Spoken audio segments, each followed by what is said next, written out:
আল্লাহ তাআলা ডাক দিয়ে বলেন, ওয়াল্লাযীনা ইযা ফাআলু ফাহিশাতান আও যালামু আনফুসাহুম। দুনিয়ার বুকে চলাচল করতে গিয়ে, দুনিয়ার বুকে চলতে গিয়ে যখন তোমরা কোনো অন্যায়ের সাথে জড়িত হইবা, যখন তোমরা কোনো খারাপ কাজ করে ফেলবা, তখন তোমরা তোমাদের নফসকে ভেঙে দিও না, তখন তোমরা আমার রাস্তার থেকে দূরে চলে যেও না। বলে কেন কেন?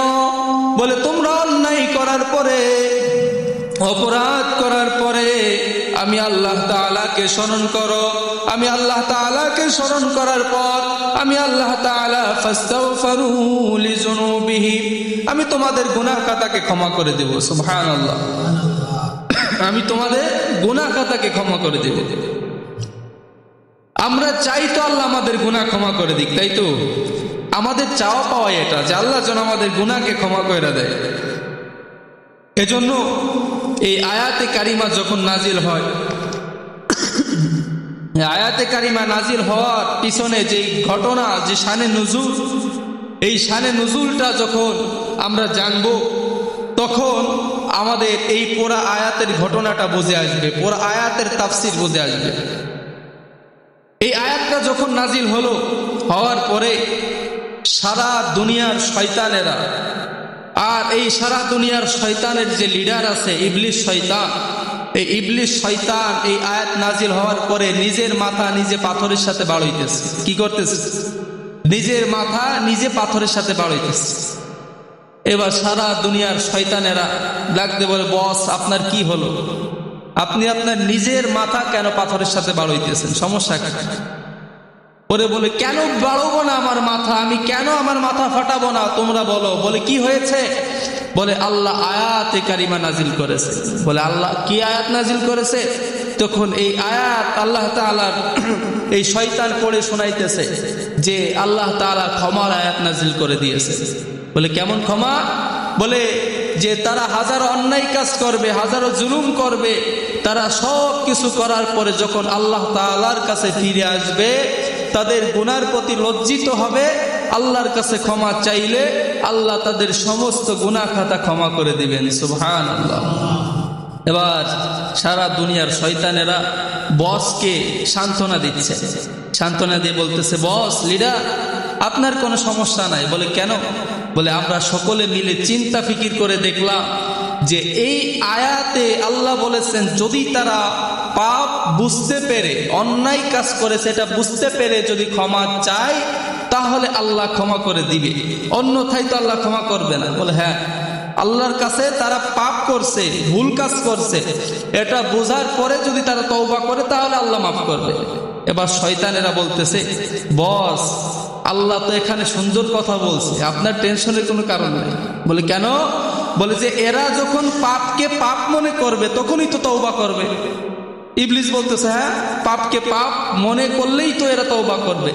বলে বস এরা যে পাপ কাজ করবে, এরা যে অন্যায় কাজ করবে, এটা তারা নিজেরাও বুঝতে পারবে না। এমন ভাবে তাদেরকে আমরা ধোঁকা দেব, এমন ভাবে তাদেরকে আমরা ধোঁকা দেব, তারা যে অন্যায় করে, জুলুম করে, তারা নিজেরাও বুঝতে পারবে না। ঠিক বর্তমান সেটা হইতেছে না? বর্তমানে হাজারো পাপ কাজ করার পরে, হাজারো অন্যায় কাজ করার পরেও তারা মনে করে আমরা অন্যায় কাজ করি নাই। ঠিক না? মানুষেরা ভালোর নামে খারাপ কাজ করে যাইতেছে, এরা কোনোদিন চিন্তাও করে নাই যে আমরা এটা খারাপ কাজ করলাম, এটা গুনার কাজ করলাম, এরা বুঝতেও পারে না।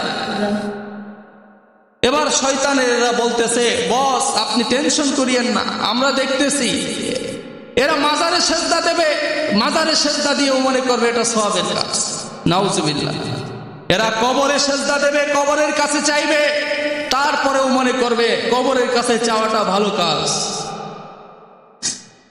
এরা মাজারে কবরে সেজদা দিয়েও চাইবে, এটা মনে করবে ভালো কাজ। এরা বুঝতেও পারবে না যে এটা শিরক, কোন কবরে সেজদা দেওয়া। আল্লাহ রাসূল বলেছেন, লা তাত্তাখিজুল কুবুরা মাসাজিদ, তোমরা কবরকে সেজদার স্থান, নামাজের স্থান বানিও না, কবরকে সেজদা করিও না। আজকে কবরে অহর মানুষ সেজদা করে। যখনই অরসের সময় আসে তখনই মাজারের দরজা খুলে দেয় আর মাজারে অজরে সেজদা চলে। ঠিক না? এরা মিলাদের নামে ভণ্ডামি করবে আর মনে করবে এটাই সওয়াবের কাজ, এটাই সওয়াবের কাজ, এটা মনে করবে। ওস্তাদ আপনি কোনো চিন্তা করিয়েন না, এরা যতই অন্যায় করবে এদেরকে বুঝতে দেব না যে এরা খারাপ কাজ করে। ঠিক আল্লাহ তাআলার এই শয়তানের কথা ঠিক বর্তমানে বাস্তবায়ন হয়ে যাইতেছে। আর মানুষ গুনার সাথে জড়িত, গুনার কাজ করে, করার পরেও মনে করে যে আমি গুনাহ করি না, আমি ভালো কাজ করতেছি, আমি ভালো কাজ করতেছি। পীরের দরবারে স্যান্ডেল ছাড়া চলে যাইতেছে, বাথরুমে পর্যন্ত স্যান্ডেল নাই, এরপরেও এরা মনে করে এটাই সওয়াবের কাজ, এটা ভালো কাজ। এজন্য শয়তানের কথাই বর্তমানে ঠিক হয়ে যাইতেছে। আল্লাহ তাআলার কথা, আল্লাহ তাআলার কথা যে তোমরা যখন অন্যায় করবে, এই অন্যায় করার পরে বুঝতে পারবা তখনই তোমাদের গুনাহ মাফ করব, এর আগে তো করবে না। এখন যদি আপনি গুনাহকে গুনাহ না মনে করেন, গুনাহকে গুনাহ মনে কইরা যদি তওবা না করেন, আল্লাহ কি মাফ করবে? এখন যে ব্যক্তি কোন অন্যায় করে, অন্যায় করার পরে সে তখনই বুঝতে পারে যে আমার অন্যায় হয়ে গিয়েছে, ভুল হয়ে গিয়েছে, আল্লাহ আমাকে ক্ষমা কইরা দেন। আর আমি একটা খারাপ কাজ করলাম, আমি একটা আকাম কুকাম কইরা মনে করলাম এই কাজটা ভালো করেছি, এই কাজটা অনেক সুন্দর, এটা করলে আমার ভালো হবে, লাভ হবে, এটার দিকে যদি চিন্তা ভাবনা করে দেখি তাহলে কখনোই আমার এই কাজটাকে পাপ মনে হবে না। আর যদি পাপ মনে না হয় তাহলে কখনোই আমি আপনি তওবা করব না, ঠিক না? যদি আপনি বোঝেন যে এটা খারাপ কাজ তাহলে তো আপনি তওবা করবেন, আর যদি আপনি খারাপ কাজে ভালো কাজ মনে করে চালাইয়া দেন তাহলে তো তওবার কাছেও যাবেন না। ঠিক শয়তানে বলছে বস এরা খারাপ কাজ ঠিকই করবে কিন্তু বুঝতে পারবে না যে এরা খারাপ কাজ করে। এজন্য আসুন আমরা সমস্ত প্রকার এই ধরনের খারাপ কাজ থেকে বেঁচে থাকবো, পারবো তো ইনশাআল্লাহ? এই আয়াতে কারিমা শানে নুজুল হলো, এই আয়াতে কারিমা যখন নাজিল হইল, নাজিল হওয়ার আগে একটা ঘটনা আছে। এই শানে নুজুলটা হলো আল্লাহ তাআলার হুকুমে মক্কা থেকে হিজরত করে মদিনায় কিছু সাহাবী নবী সহ চলে গিয়েছিলেন। আপনারা জানেন ইতিহাস, জানেন না? যে মক্কা থেকে হিজরত করে মদিনায় চলে গেলেন। মদিনায় যাওয়ার পরে মক্কার সাহাবীরা আর মদিনার সাহাবীরা কেউ কাউকে চিনে না, কেউ কাউকে চিনে না। যদি আপনারা এই শিবচরের মানুষ যদি মাদারীপুরে যান বা অন্য কোনো জেলায় যান, আপনারা কাউকে চিনেন না, আপনাদেরকেও কেউ চিনে না, তাহলে ওই জায়গা কি আপনাদের ভালো লাগবে? কেমন যেন মুসাফির মুসাফির লাগে, যে ওইখানে গেলে কেউ আমার সাথে কথা বলে না, আমিও কারোর সাথে কথা বলতে পারি না, কেমন খারাপ দেখা যায়। ঠিক মক্কার থেকে মদিনায় যে সাহাবীরা গেলেন, যাওয়ার পরে এমনটাই হয়েছিল, কেউ কাউকে চিনে না, কার সাথে কি আলোচনা করবে এটাও বুঝে না। তখন আল্লাহ রাসূল সাল্লাল্লাহু আলাইহি ওয়াসাল্লাম প্রত্যেকটা মদিনার সাহাবীদেরকে মক্কার সাহাবীর সাথে ভাই বানাই দিলেন। কি বানাই দিলেন? ভাই। যে তুমি আজকে তোমরা ভাই ভাই, একজন মক্কার সাহাবী একজন মদিনার সাহাবী, ভাই ভাই বানিয়ে দিলেন। তাফসিরে নূরুল কোরআনের মধ্যে এই ঘটনাটা আসছে। তাহলে একজন আরেকজনকে ভাই বানিয়ে দিলেন। এমন জুটির মধ্যে একটা জুটি ছিল সাঈদ ইবনে আব্দুর রহমান এবং সালাবাতুল আনসার। সাঈদ ইবনে আব্দুর রহমান এবং সালাবাতুল আনসার। সালাবা ইনি আনসারি সাহাবী অর্থাৎ মক্কার সাহাবী। এই দুজনকে ভাই বানিয়ে দিলেন। কিছুদিন পরে হঠাৎ করে যুদ্ধের ডাক এসে গেছে, হাইয়া আলাল জিহাদ। বর্তমানে নামাজের জন্য ডাক দেয় হাইয়া আলাস সালাহ, তোমরা নামাজের দিকে আসো, তোমরা কল্যাণের দিকে আসো, ডাক দেয় কি দেয় না? তখনও ডাক ছিল হাইয়া আলাল জিহাদ, জিহাদের ডাক এসে গেল। জিহাদের ডাক আসার পরে আল্লাহ রাসূল সাল্লাল্লাহু আলাইহি ওয়াসাল্লাম বললেন, এই তোমরা কারা কারা যুদ্ধের ময়দানে যাইবা, তোমরা কারা কারা জিহাদে যাইবা, জিহাদে অংশগ্রহণ করবা, একটু বলো, দ্রুত করে বলো।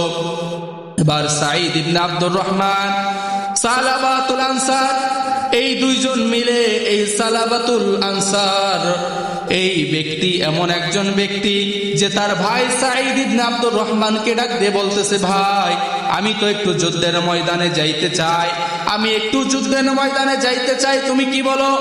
এবার সাঈদ ইবনে আব্দুর রহমান রাদিয়াল্লাহু তাআলা আনহু বলতেছে, আল্লাহর রাসূল তো আমাকে আর আপনাকে ভাই বানিয়ে দিয়েছেন, এটা দুনিয়ার কোনো ব্যক্তি আমাদেরকে এই সম্পর্ক বেঁধে দেয় নাই, এটা স্বয়ং আল্লাহর রাসূল সাল্লাল্লাহু আলাইহি ওয়াসাল্লাম আমাদেরকে ভাই বানিয়ে দিয়েছেন, তোমার কোনো টেনশন নাই। ভাই আপনি জিহাদে যান, যুদ্ধে যান, আপনার বাড়ির দেখাশোনা, আপনার বাসায় যা কিছুর প্রয়োজন আমি সব কিছুর ব্যবস্থা করে দিব। এবার সাঈদ ইবনে আব্দুর রহমান রাদিয়াল্লাহু তাআলা আনহু এবার যুদ্ধের ময়দানে চলে গেলেন, যুদ্ধের ময়দানে চলে গেলেন। যুদ্ধ শেষ হওয়ার এরকম ভাবে যুদ্ধের ময়দানে যাওয়ার পরে এবার এই সালাবাসাতুল আনসার কে বাড়িতে রেখে গেলেন। সাঈদ ইবনে আব্দুর রহমানের বাড়িতে বাজারের প্রয়োজন হয়, এবার সালাবাসাতুল আনসার রাদিয়াল্লাহু তাআলা আনহু তার বাসার বাজারের ব্যবস্থা কইরা দেয়। এমন একদিন দুই দিন যাইতে যাইতে একটা সময় সালাবাসাতুল আনসার এরকম ভাবে বাজার কইরা ঘরের বাইরে প্রত্যেকদিন রেখে আসে। ওই দিন শয়তানে তাকে ধোঁকা দিয়ে বলতেছে, ও সালাবাসাতুল আনসার, তুমি তো প্রত্যেক দিন বাজার কইরা দিয়া এরকম ভাবে দরজার কাছে রাইখা চইলা যাও, একটা বার কি চিন্তা করেছো ওই ঘরের মধ্যে কে? তুমি কি কখনো চিন্তা করেছো ওই ঘরের মধ্যে তোমার ভাই তার যুবতী স্ত্রীকে রেখে গিয়েছে? তোমার ভাই তার যুবতী স্ত্রীকে রেখে গিয়েছে, তোমার কি কখনো ওইদিকে মন গিয়েছে?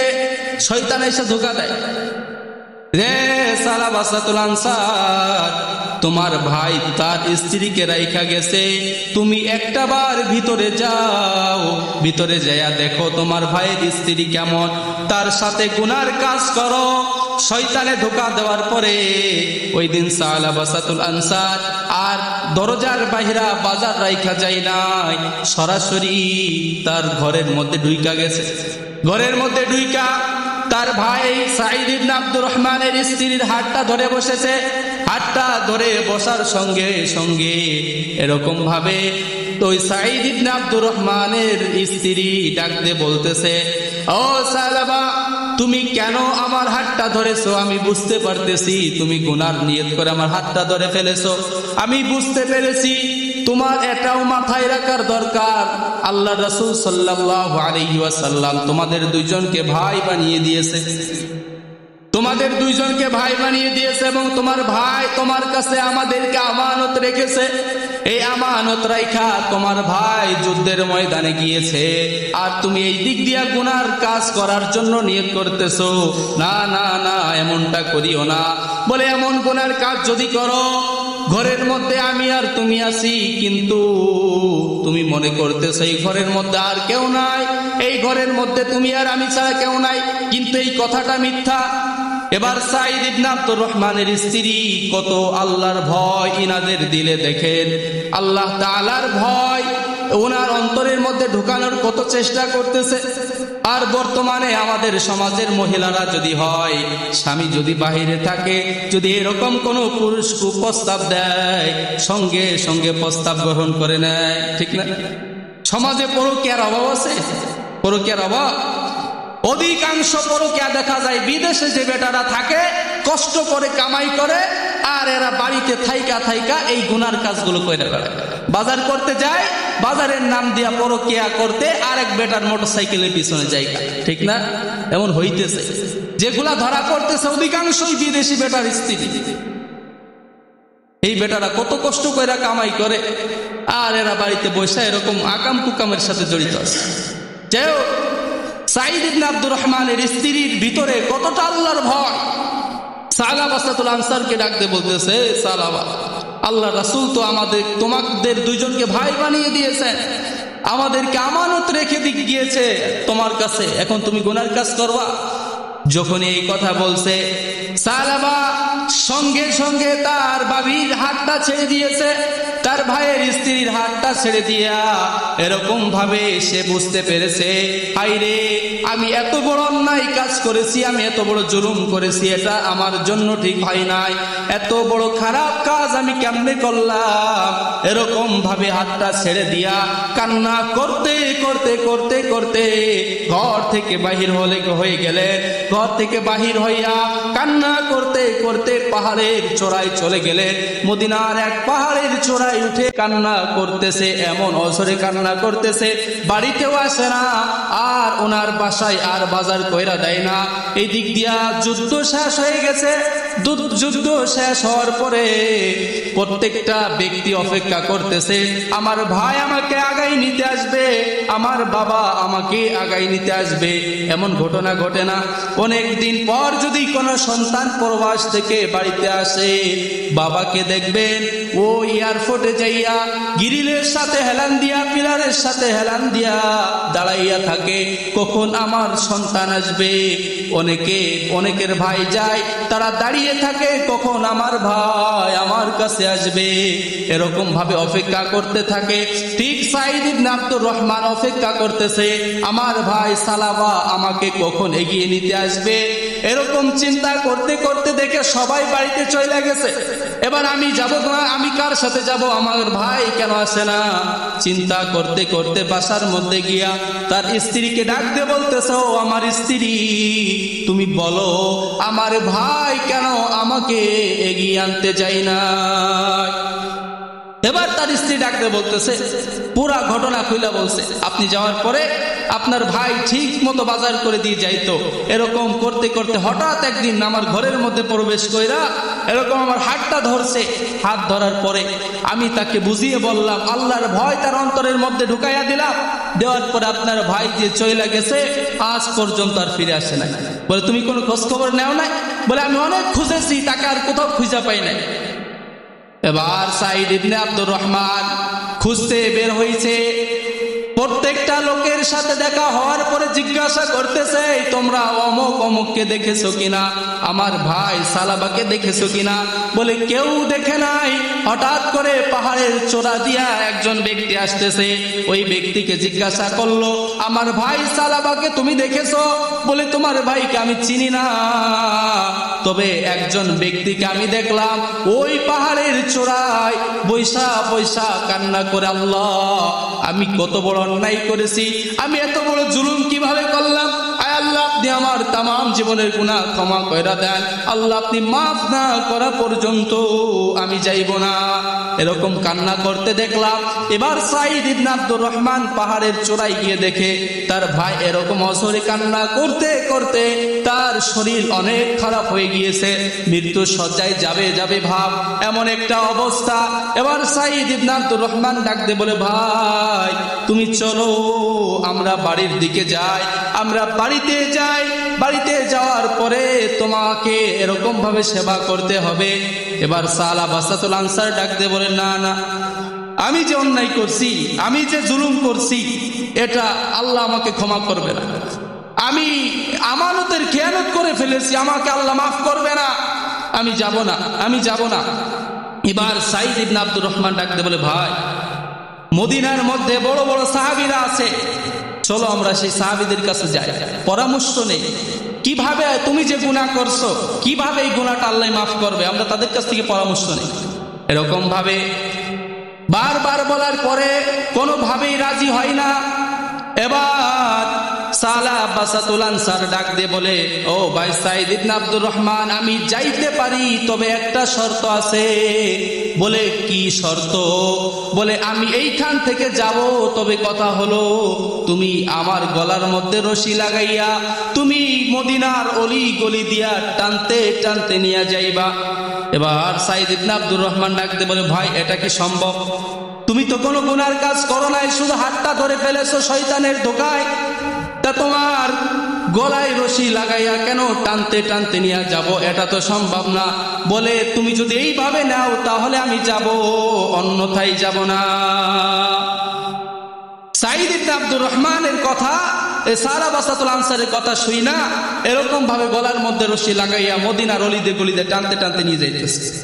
যাওয়ার পরে হঠাৎ করে দেখে খলিফাতুল মুসলিমিন উমর রাদিয়াল্লাহু তাআলা আনহু এই ওমরের কাছে যাওয়ার পরে ওমর রাদিয়াল্লাহু তাআলা আনহুর কাছে পুরা ঘটনাটা খুলে বলার পরে ওমর রাদিয়াল্লাহু তাআলা আনহু তরবারি নিয়ে দাঁড়াইয়া গেছে আর বলতেছে, এ আল্লাহর দুশমন, আমানতের খিয়ানতকারী, দূর হয়ে যা, না হলে তোর গর্দানটা আলাদা করে দিব।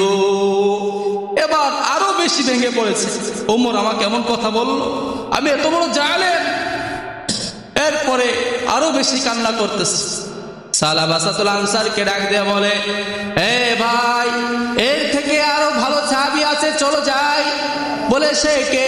বলে আলী রাদিয়াল্লাহু তাআলা আনহুর দরবারে যাই। এমন এক এক করে প্রত্যেকটা সাহাবীর কাছে যাওয়ার পরে প্রত্যেকটা ব্যক্তি তাকে তাড়াইয়া দিছে। এক পর্যায়ে তার মনটা ভেঙে গিয়েছে। এবার সাঈদ ইবনে আব্দুর রহমান ডাক দিয়ে বলে, ভাই, সব থেকে নরম দিলওয়ালা একজন মানুষ আছে, চলো আমরা তার কাছে যাই, অবশ্যই সে একটা ক্ষমা পাওয়ার রাস্তা বইলা দিবে।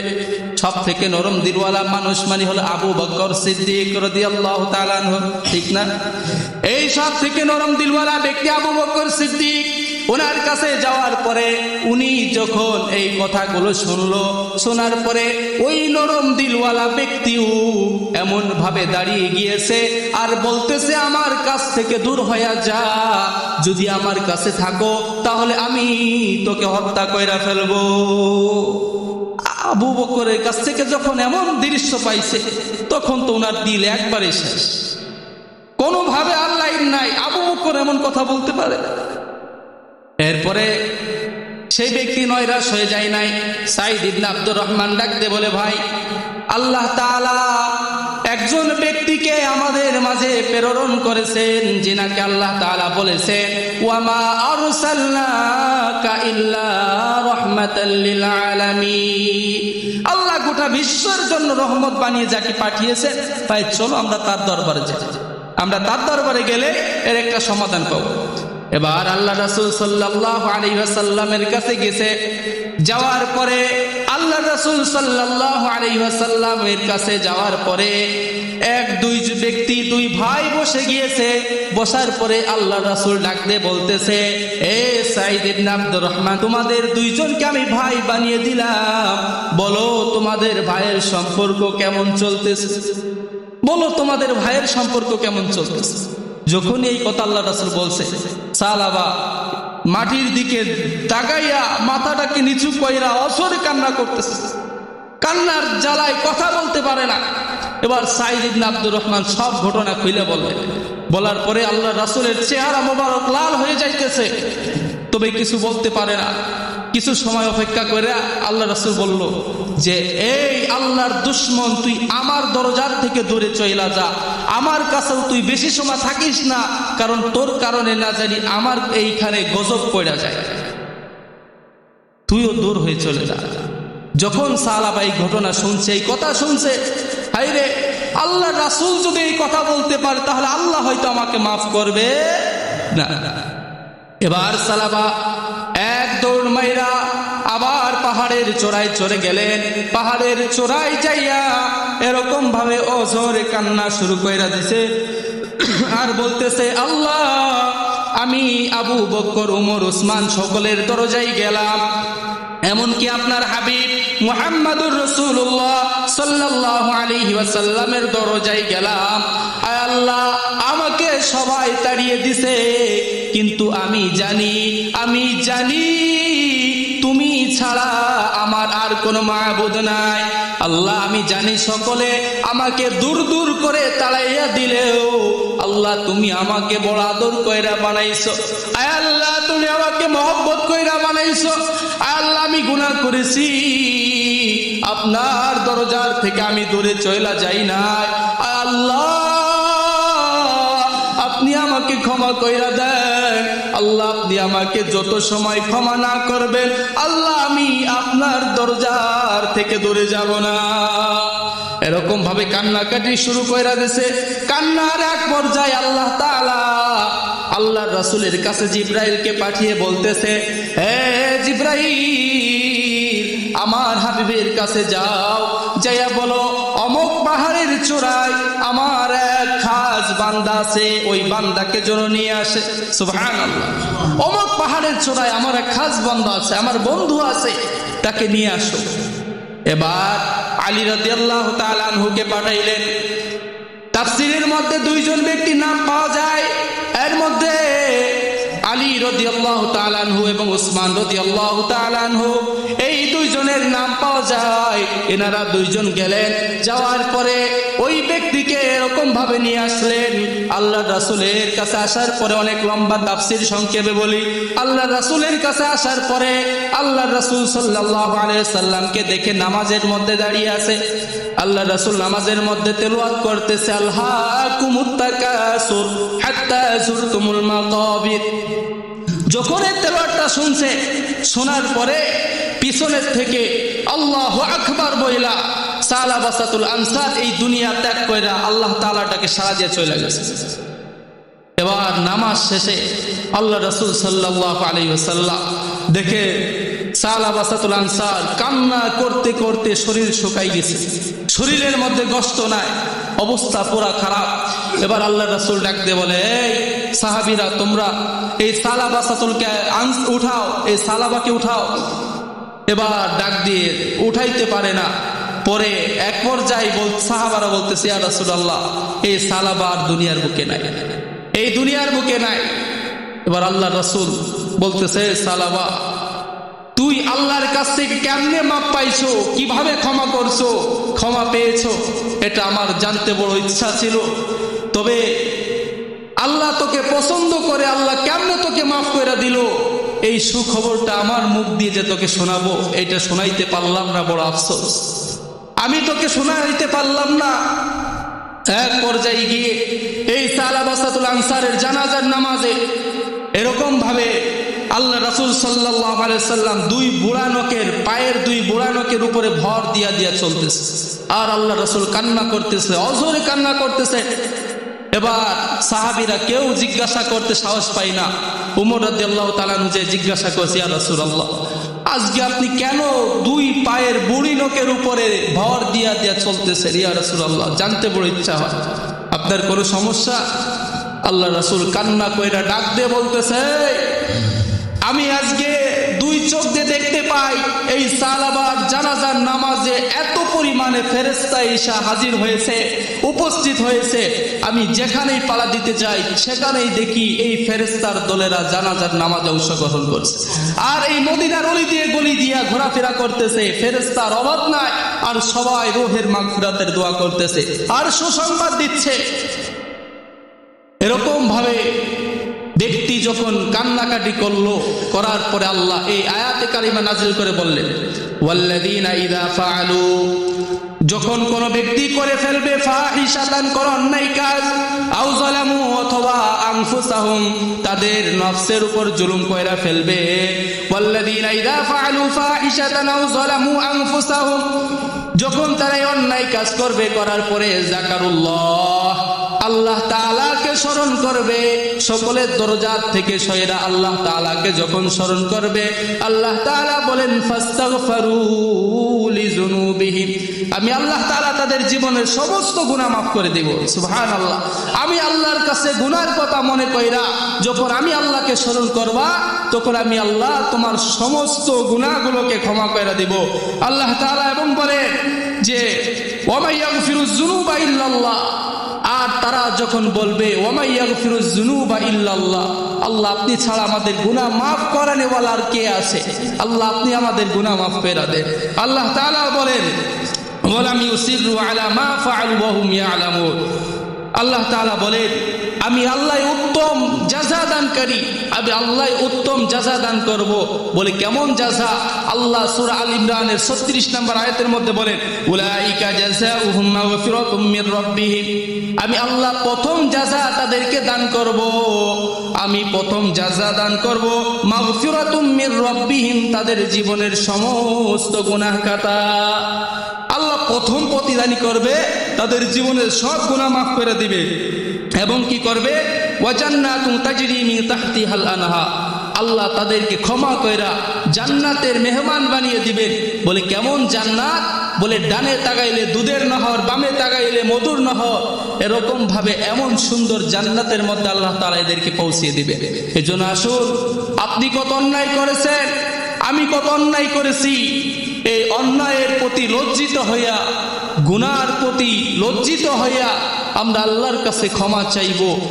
আর আল্লাহকে বলবো, আকাশের দিকে তাকিয়ে বলবো, আল্লাহ আমি হাজারো গুনাহ করার পরে তুমি আমাকে এরকম ভাবে অক্সিজেন আমার থেকে দূরে নাও নাই, আল্লাহ আমার রিজিক বন্ধ করে দাও নাই, আল্লাহ আমি